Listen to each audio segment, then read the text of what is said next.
Hi guys, right, okay. So this is the next part of the sort of saga of Thai red chili paste. And so what I'm going to do today is going to make an absolutely beautiful soup. It's based on Thai red chili. It's a beetroot soup. It uses roasted beetroot. So the first thing that I'm going to do is I'm going to tell you about prepping the beetroot, because this is quite important. What you will need to prep the beetroot is some foil and some fresh beetroot. Okay, these have been taken out of the garden. Okay, but you can buy, fresh beetroot anywhere. Any supermarket sells fresh beetroot, and preparation of these is very, very simple. Okay, what you do is you simply put it in foil as it is. It's been washed. Okay, as it is, pop it in foil, and I'll show you the reason for that in a second. Right, so basically, wrap up your beetroot into the foil and then into a pan. Okay, however many beetroot you want to do. I normally do half a dozen at a time, and I like to try and pick the biggest beetroot that I can get. Like I said, these are from the garden. They're not as big as some of the ones that you can get in the supermarkets. If you're in the supermarkets, try and get the big ones. The small ones, beautiful, lovely and sweet, but you've got to roast an awful lot of beetroot. I like to take those out of the fridge when if I'm just feeling a bit peckish and I fancy a snack. Just be careful when you go to the toilet, because your urine will go red, okay, and it can lead you to believe that you have liver cancer, which you probably don't have if you've been eating fresh beetroot. I've got some that I've already prepared, I've already roasted, and I'll show you the beauty of this now. I'll just pop the camera down a little bit so you can see the beetroot. Okay, the beetroot's in this package of foil. Okay, and the beauty of this is all that I have to do to prepare my beetroot then is just simply peel away the skin, and it comes away so easily that, especially when you've got fresh beetroot, it's very, very simple to just peel the skin away, and then what you've got the sweetest, most beautiful beetroot that you'll have ever tasted. Okay, fantastic for all sorts of preparations. This, in the restaurant, we used to cut this very, very finely, so it was very, very thin, and then fill it with goat's cheese or something like that. You can pretend it's an open ravioli, call it a beetroot ravioli, and you can sell it as a starter, for not very much money in our case, but it makes for a delicious dish. Of course, the problem is, you can see my hands, they go blood red, so I'll just give these a quick wash and then we'll get on with this dish.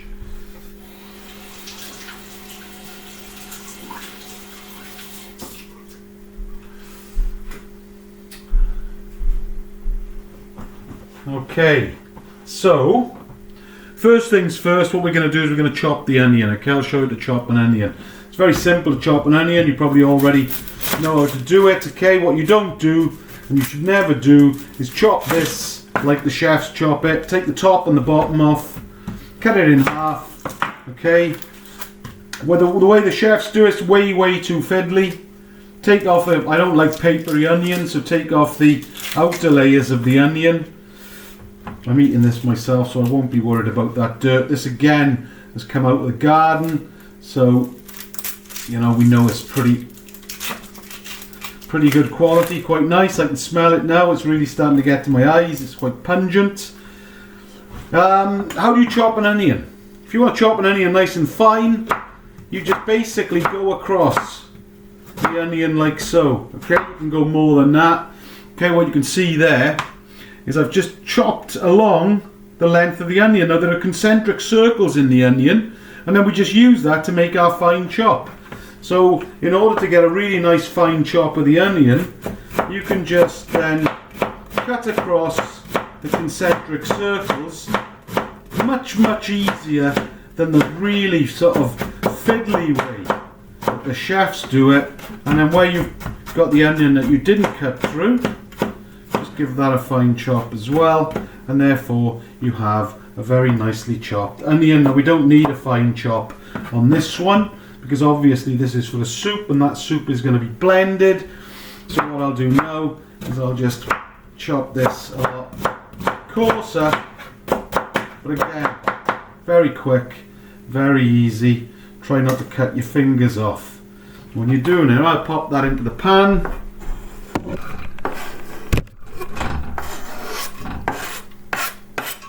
And we'll get that going, okay? So the pan, it's in the pan, all the pan has got in there. There's a little slick of oil in the bottom. We'll pop that on.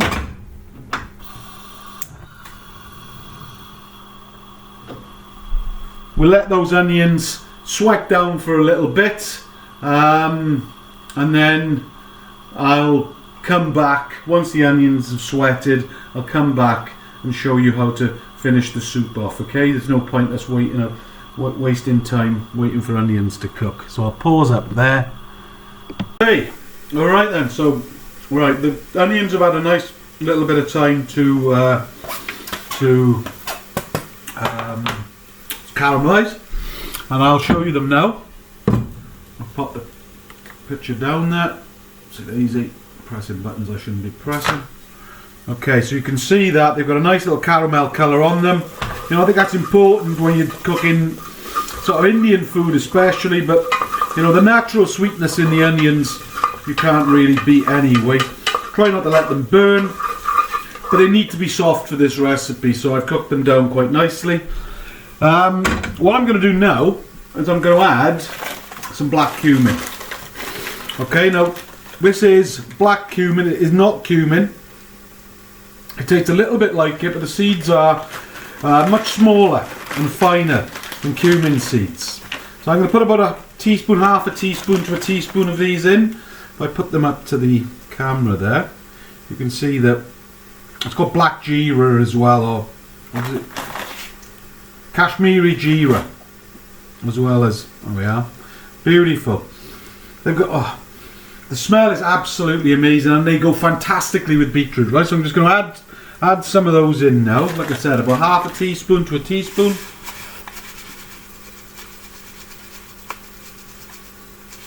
Very much depends upon your personal preference, that. Okay, so I'll stir those in.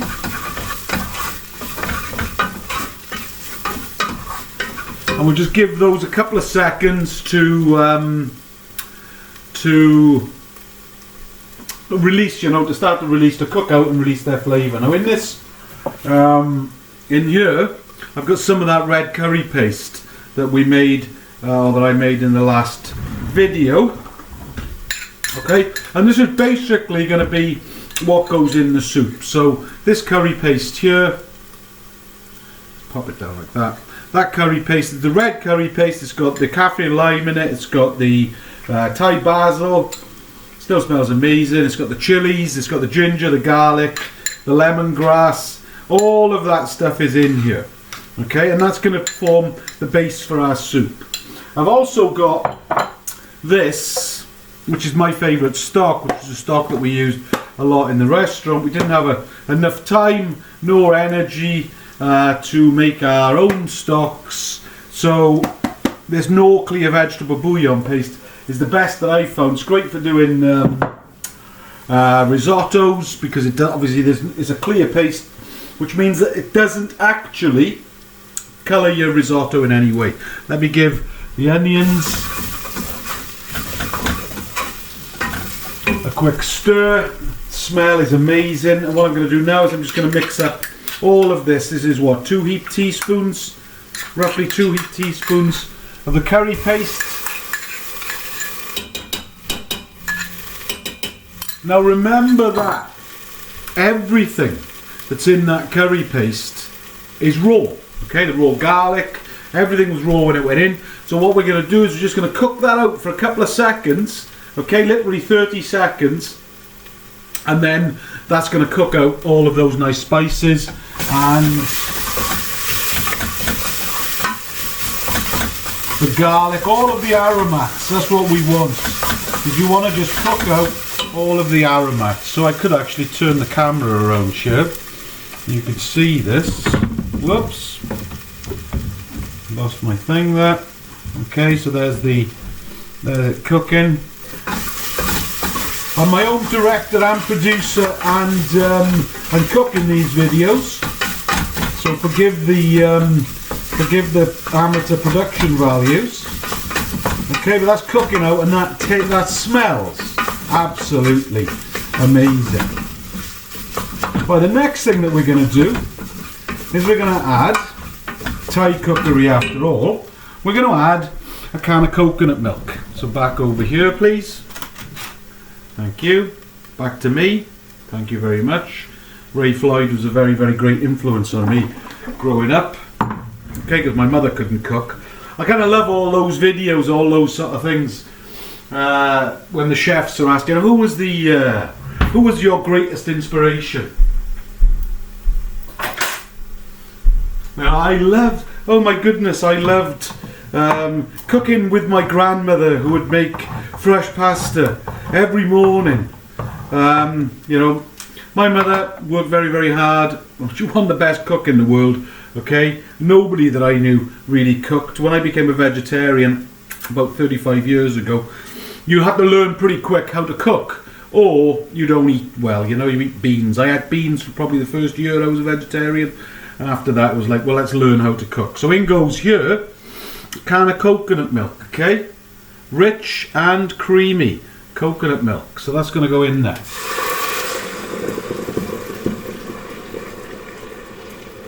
I'm also going to add a little bit of water.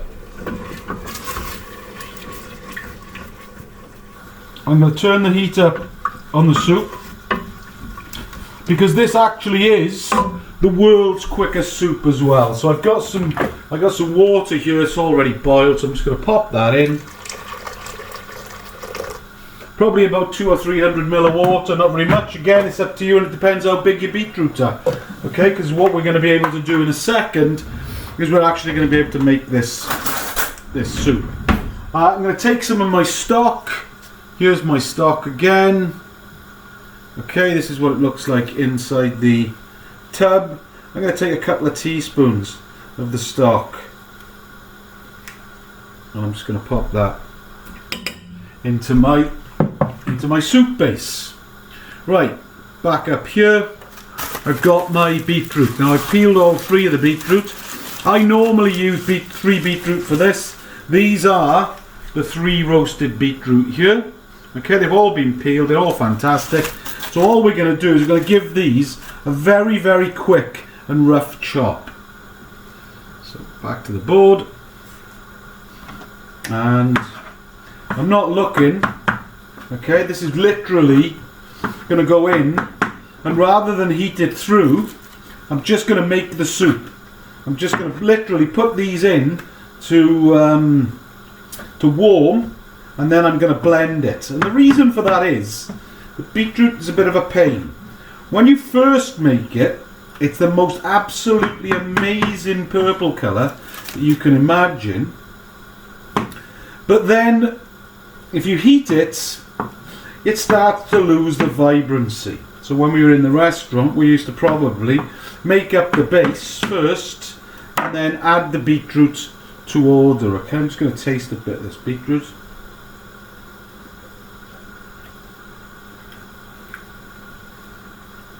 There's absolutely no comparison between beetroot that's been roasted in the oven and any other kind of beetroot. It is so sweet,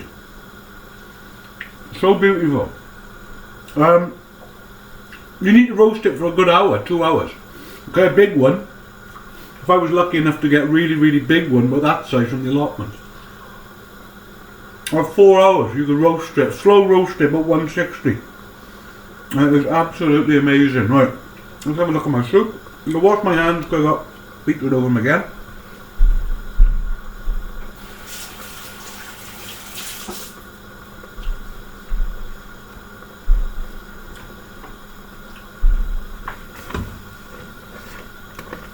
Okay, I'll bring everything over here now.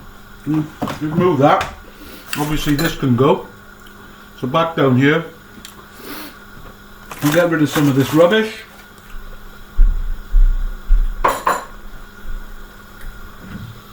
bring my soup base over. Okay, so this is the base for the soup here. It's just everything that we just said was in there, yeah? There's a bit of stock. I'm going to taste that as well. This is kind of the base for a laksa. So if you're interested in making a laksa, and I'll do a laksa in a later video, this is the sort of way that I would make a laksa. Man, that's good. Man, that is absolutely stunning. Right, what do? In goes the beetroot, that's it. Okay, so beetroot into the hot soup. Tip it over the side of the pan as well. Okay, anything that goes over the side of the pan goes into the chef's mouth. So, you know, I'll just be careful with my pea. I'll knock the heat off now because that's bugging me. Alright, and that's my soup. Now, what we want to do is we want to see the magic. So let's get that out of there.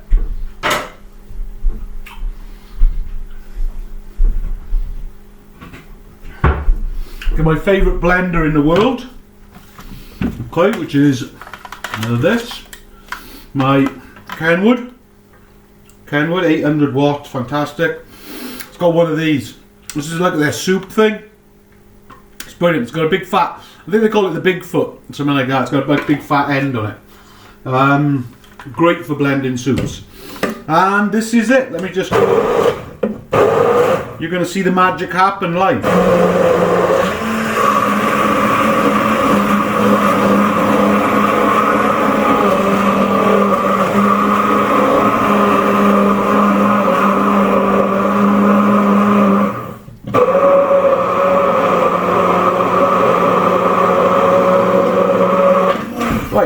Now if you like a thick soup, you've got a thick soup. That is a very thick soup. Personally,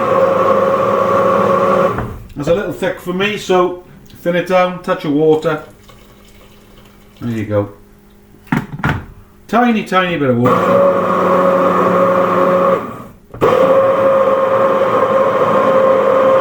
Scintillating video watching somebody blend soup on YouTube, I'm sure.